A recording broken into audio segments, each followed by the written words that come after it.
to Morrison Madness. I'm LaShelle, and you are? Don.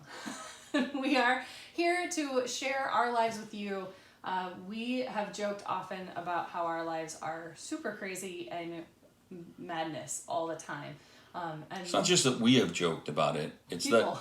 that when we tell people, we run into somebody and we haven't seen them for a couple months, hey, what's going on? What's new? And we tell them, and they're like, your guys' life is just insanity. How do you keep up with all of it? How do you manage? How do you not just go crazy from, all of the things that happen? Yeah. It's like one Lemony Snicket's, whatever, I equate it to the movie Money Pit or RV. Yeah. It's very similar to that. National Lampoon's Vacation, I believe, is one of those. I don't think I've really watched many of those, but that's what I've heard other people relate our lives to. If it can go wrong, it does. Yes, we joked about when we got married that we should change our last name to Murphy for Murphy's Law. Right. So again, we're here to share some of our stories, hopefully for you to be able to relate to and enjoy. We laugh. Yeah, and if not it. relate, just a little entertainment, a little distraction from maybe your own madness, your own chaos. Right. So. Yeah, and ultimately to enjoy, because a lot of the times, especially as we're telling these, they're stories that have happened in the past, we can kind of laugh about them. Although even when things are happening, we tend to laugh our way through it, because you're either going to laugh or cry. So. Well, and I like to tell my children, if I tell you these things, if I give you these examples, maybe you can learn from my experience, and then hopefully you don't have to suffer through the same thing that I did because I did something really stupid. So if this helps anybody not have to suffer through some of the things that I have or we have suffered through, bonus. Yes, very true. So we thought to start off with, we should give you a little bit of background about who we are, where we came from. Do you want me to go first? Sure. All right. So I was born and raised here in Iowa. I grew up in western Iowa. I live in eastern Iowa now. So I'm very Midwestern, very Iowan. I came to college many years ago and kind of stayed in the same city. So we're here in Iowa City, Iowa. But I have a bachelor's degree in psychology. I was a pre-med student. I ended up doing a master's in epidemiology. I ended up, after that, doing an associate's degree, out of order, in sign language interpretation. And then I worked at a university for 10 years to being an activities director. And now I'm doing a PhD in educational psychology. So I'm kind of all over the board with my background in education of that regard. And then I've also done different various jobs. I've had a job since I literally was 3. I started delivering papers with my brother on his paper route when I was 3 years old. And by the time I was 6, he had actually quit his paper route. So a little before I was 6 even, he had given up. He didn't like it, and I kept going. So I have never not worked in my life, I feel like. What else should I share? I don't know. You've got the floor, whatever you think. Well, I'll give up the floor and we'll see what else we can come up with later. What about you? Well, I grew up mostly on a farm. I'm originally from Iowa City, but then my parents bought a farm about 20 miles south of here. So I grew up doing all of the things that farm kids do. We had different kinds of livestock. My grandparents had chickens, we had pigs, we had cows, we had horses. My one grandfather raised horses and was a farrier, and he would bring horses to the farm, and we would help break them. So if anybody knows what that's like being in a rodeo. And then I had my first job that wasn't working on the farm was at a garage, and then I've worked at every fast food place you can imagine. Done making pizza, all of that stuff. Out of high school, I went into the military, and then when I came home from the military, my first job was as a bouncer at a bar, and I worked my way up from being a bouncer to bartending, and then during the day, I took a job as a phlebotomist at a plasma center. I have had just about every job that you can imagine that doesn't entail having to have a degree. Although people think that you have a degree all the time. Yes, they do. To the point when we were at a conference that I was actually presenting at In Germany. that people kept asking you what your presentation would be on and if you were a professor or a grad student. And you kept saying, I don't have a college degree, I just know a lot about this. And then they kept looking at me funny like, wait, I don't understand, because I didn't know anything about the topics. You knew all the stuff about the topics that were at the conference. This just happened to be the conference was about outdoor education. Right. And one of the things that they did was we went and tested water they have a park that has a stream that runs around the park. Right. And then the inside of the park is very woody and naturey. Right. And then we went to this apartment complex yeah. where they were doing this study, and one of the apartments reuses all of the water. Apartment buildings. So several Right. apartments within an Right, apartment one apartment building. complex reuses all of the water except what's in the toilet. And so they have to use special shampoo and special laundry detergent, special dish soap, and that kind of stuff. And that soap gets recycled and gets reused. And they were doing this study on stuff, and we got to go down into where the filtration system is. And so I was very excited about this, and I started asking all of these questions about the different media that they were using. And I know nothing about filtration waters, all this kind of stuff. And how much aerobic bacteria that they were using, and whether they were using anaerobic bacteria, and where the chamber was for the anaerobic bacteria to complete the ammonia cycle, and if they were using a protein skimmer, and if they were using a protein skimmer, were they using a Venturi protein skimmer or this other type of direct air infusion protein skimmer. And the reason that I know all of this stuff is I used to own a pet store, and I specialized in aquariums, aquarium filtration, building very specialized aquariums for people, everything from people who wanted to breed fish from different parts of the world or raise fish and have the water be the same as it would be in their natural environment, and not just fresh water but salt water. I had a very large, basically a chunk of the reef in an aquarium in my house, and it had a chiller on it and a heater and special lights so that the corals would grow and it would maintain a constant temperature. And I mean, the whole thing cost like $10,000. We could do 100 podcasts on the stuff you know about fish tanks. It's Yes. crazy. But But yes, I Yes. knew quite Yes. a bit, and they were very shocked. yeah. But But you know a lot of things about a lot of things. well, I know a As little well. bit about a lot of things. Well, there's several topics that you know quite a bit about, and people are like, "Did you study this in school?" And you're like, "I don't have a college degree," and people are always so confused. And then I just like to learn. I Yes, read you stuff, do. and I don't just read. Like I don't it's just on read your the. Strengths Finder. I don't just read like the article on Yahoo. I'll go Right. find a scientific journal article about it and really get in depth and study it. And then if there's a part in there that I don't know, I'll research that. But Right. yeah, I mean, back to the jobs, I've done everything from door-to-door sales. I sold vacuums door-to-door, and vector marketing, selling special knives door-to-door, and I don't even know I've all done. the jobs you have. I know you. I know you. I sold cars for a while. And Worked- part of what you have to understand worked is in a shoe you store. had more than one job at a time. Yes. You're not 110 years old. No. Sometimes we feel that way, but yeah, you had several jobs at the same time. And I have so, I have ADD, and I get bored with stuff easily. So even when I owned a pet store, I owned a pet store for 10 years, 12 years? I don't remember. 10 years, I think. I worked there for longer than that, but I owned it for 10 years. And even then, I had other jobs. While that was going on, I became a foster parent for one of the kids that worked for me. And then once I had kids of my own and didn't have room to have foster kids, because after he aged out, we had other foster kids. I enjoyed working with kids so much that then I took a job working at the local youth shelter. I did that for about a year. I worked for Systems Unlimited with people with special needs off and on for 20 years. Again, I was a mechanic.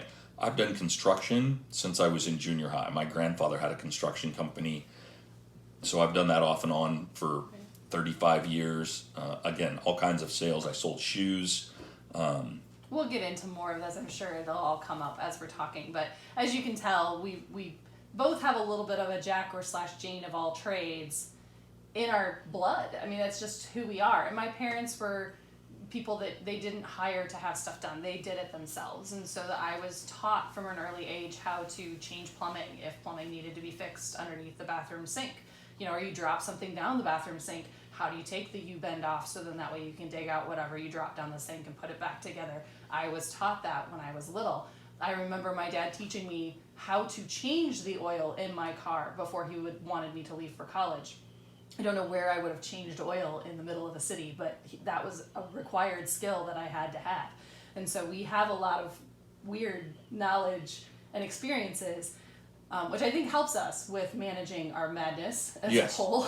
Because when things pop up, we kind of have an idea of how to approach it or how to figure out what to do next. And and one of the things that we'll touch on later in a later podcast when we talk about the virus, the fact that we had an entertainment company and we did a lot of DJing, emceeing, bartending, security, that those jobs are the jobs that I have had the most, starting clear back in high school. Right. I had the nicest stereo and the largest cassette collection, and I would take that sucker into my school. I mean, my graduating class was 26 kids, you know, so we didn't have a big school. So we didn't have a bunch of money to hire DJs from out of whatever. Right. And I would make mixtapes. And then, so I have DJ'd off and on for 35 years. I've bartended off and on for at least 30 years, if not longer. Right. I've been doing security since I was in the military, so that's 30 years. Right. So even when I did other jobs, I always fell back on those. Mm-hmm. But that's the nice thing. I mean, you know, when the virus impacted our mainstay, which was our entertainment company, I was able to go out and do other stuff. Right. And as we were trying to grow the entertainment company, I mean, I was doing a lot of construction, right? You know, and whatever other job. I've never not been able to go get a job because I have so much experience in different things. Right, right. But then you've also usually had more than one job at a time, which just adds to the madness of life. Sometimes, especially when you have more than one kid at a time. Right. So, and we should talk a little bit about that. So we've known each other for 11 years, and we've been married for 7 of those. But you had 4 kids. Still have them. Still have them. Still have the 4 kids. I haven't been able to claim them. I haven't been able to sell them. Some days we don't claim them. I had a 4-legged child who has passed away about a year ago. But that was our joke. You had 4 kids. I had a 4-legged child. It kind of looked the same. And then when we got married, it was like Add Water Instamom, which is a whole podcast in and of itself that I'm sure we will do at some point later. But it was a great time and experience. But when we met, my youngest was, what, 5? 5. She had just turned 5 when we met, yeah. So there, we still have... And my oldest was 21 or 22. Yeah. Yep. Yeah, so... pretty crazy in general, and again, kids going every which direction and getting into everything, not necessarily the toddler style of getting into, more the teenage style of getting into stuff, which we'll also talk about at some point within our podcast. So just kind of letting you know who we are and where we've come from. What else should we talk about within this one? Not sure.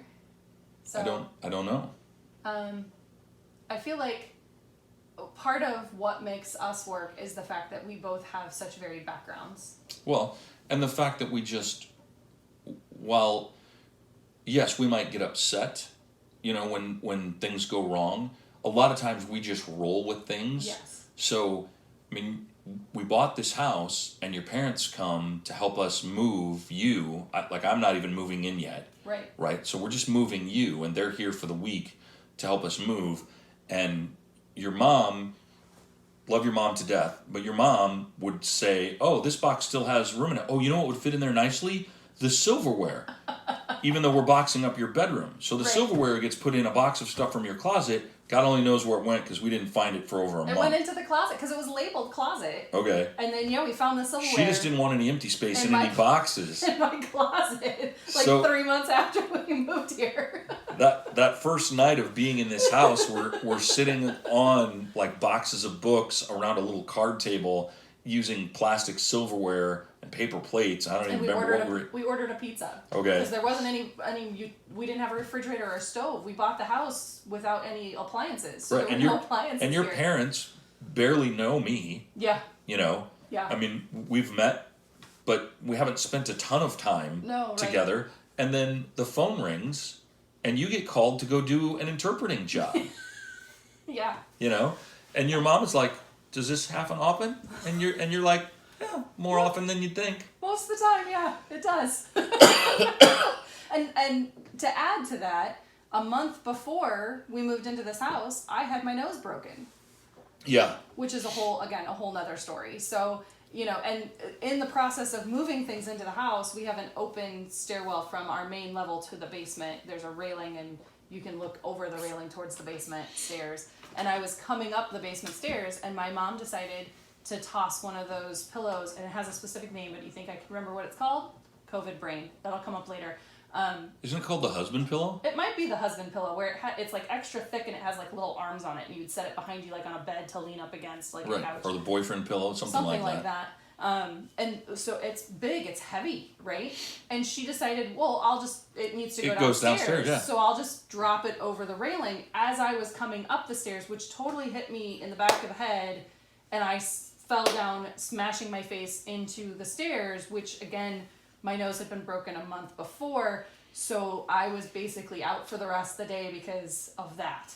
So there's just a lot of madness that happens in our life on a regular basis, it seems like.